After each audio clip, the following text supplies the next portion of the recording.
going on, everyone? Going to history, coming to you here from the Grand Floridian Resort and Spa at Walt Disney World's Magic Kingdom in Orlando, Florida, technically Bay Lake, Florida. And I'm here to tell a tragic story.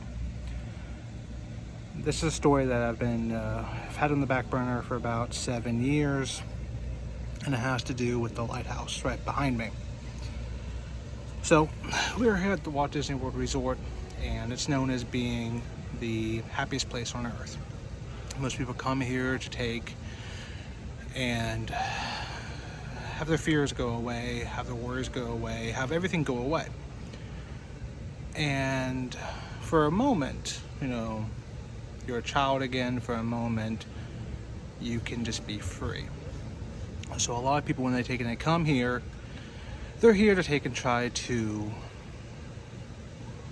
rekindle, some of their, and to just enjoy themselves with their families. Unfortunately, there's been some very unfortunate events that have happened here in the Disney property. And this is arguably probably one of the most tragic, if not the most tragic event that took place here at the Walt Disney World property. And this event took place 7 years ago, about a week and a half ago, on June 14th, 2016. It was a very tragic week in the Orlando area, and beyond the theme parks, beyond the sporting events, beyond the other endeavors that the City Beautiful brings to people, there was a lot of negative national attention that came to Orlando. The first events being the unfortunate homicide of Christina Grimm, which I covered on my channel. I'll put down the link below. Second event was the Pulse nightclub massacre, which is the second worst domestic terrorist attack that happened in U.S. history. At the time it was the worst, and it was unfortunately surpassed in 2017 by the Las Vegas massacre. And then we have the event that we're here today to cover, which is the tragic, unfortunate end to a young little boy by the name of Lane Graves. He was 2 years old. His family came here on vacation from Nebraska, and they came out here to the beachfront at the Grand Floridian one evening to watch a film. The hotel was putting together a viewing of a film. It was Utopia. So they came down about 8:30, 9 o'clock at night. While they were waiting for the film to start, or maybe they got tired of watching the film, a few of the children went into about ankle-deep water just to the left of me, and were collecting water in buckets. They were taking the buckets of water to bring to the shoreline to make sandcastles. Unbeknownst to the Graves family was that there was a 7 to 8 foot long alligator in the water waiting. And before anyone could do anything, the alligator leaped out of the water, grabbed youngling, and proceeded to try to pull him into the water. Lane's dad tried to intervene, grabbed a hold of the alligator. First tried to grab a hold of Lane's legs, then grabbed a hold of the alligator and injured his hands, because the alligator ripped his hands up pretty good. And apparently he also had an injury to his leg, but he doesn't remember seeing any other alligators during that time period. And unfortunately was unsuccessful in retrieving Lane. The alligator disappeared, and the young boy disappeared as well. Massive searches took place, and unfortunately Lane's body was found on June 15th at about 1:30 in the afternoon the next day, with some puncture wounds from the initial attack from the alligator. This is a video that it's been on the back burner. I've been wondering if I was going to be able to cover it. There's a lot of unfortunate things that happen. I cover a lot of really negative things on my channel, and this was one of the ones where I wasn't sure if I was going to be able to cover it or not. If I was going to be able to get through covering it based off the nature. We are human. Sometimes when we cover these topics, people can think that, we're being insensitive by covering them. And my rationale has always been to preserve, the lives of these individuals. Our mortal life ends, but our spiritual life, our legacy can live on. And that's kind of my rationale behind why I cover these videos on this channel. So Lane's body was retrieved, which was a positive thing. I'm crouching down just to kind of give you the view of the lifehouse.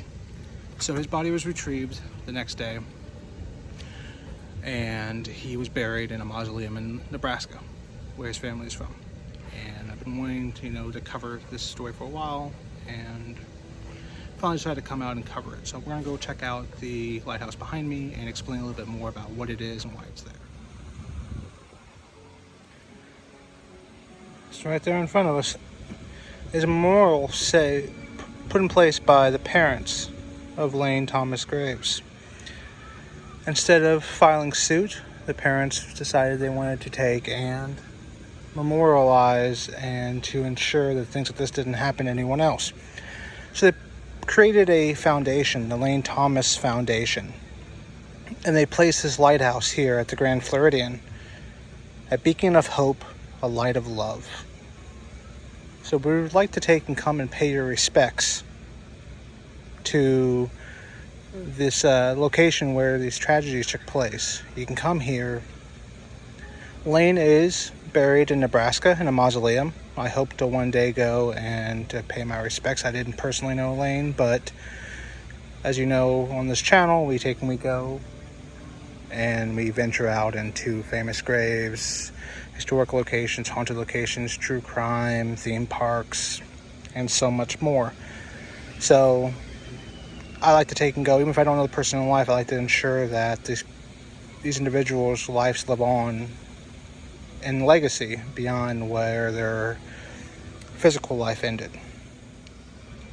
Even though this is not the final resting place of Lane Graves, this is where his earthly life met an unfortunate, tragic end. So, as you guys know who follow my channel, I always like to leave a penny. So, I'm going to leave it right here. May Lane's family find peace. The 7th anniversary was about a week and a half ago, and I can just imagine the feeling of grief and sadness that his family has felt.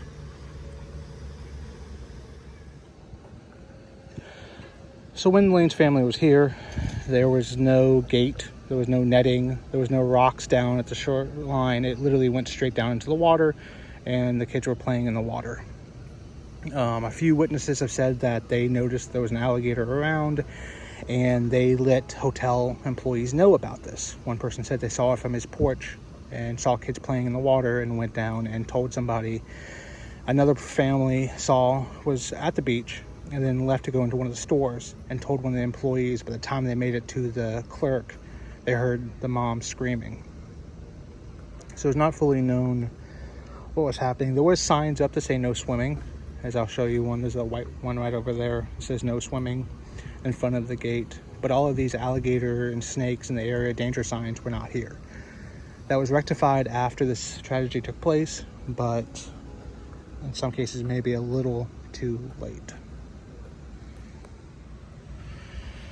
So yeah, so this is definitely one of those hard videos to cover. It's one that I wasn't sure I was going to be able to cover, it was even going to be able to get through. I've looked over here at the Grand Floridian countless times. I've kind of avoided the property because I didn't know if I could come out here. And as I've said, in my post today when I posted my story on Instagram, was that I was filming the second hardest video that I've ever covered. The hardest being the one that I covered of Jessica Lunsford. It's one of the first ones I covered about 2 years ago. So yeah, my grievances to Lane's family. May Lane rest in peace. The tragedy should have never have happened, but unfortunately, a lot of times things happen in reactionary instead of preventions. So typically things happen and then action is taken. Unfortunately, was not taken early enough, I guess you could say. But hopefully you like this video.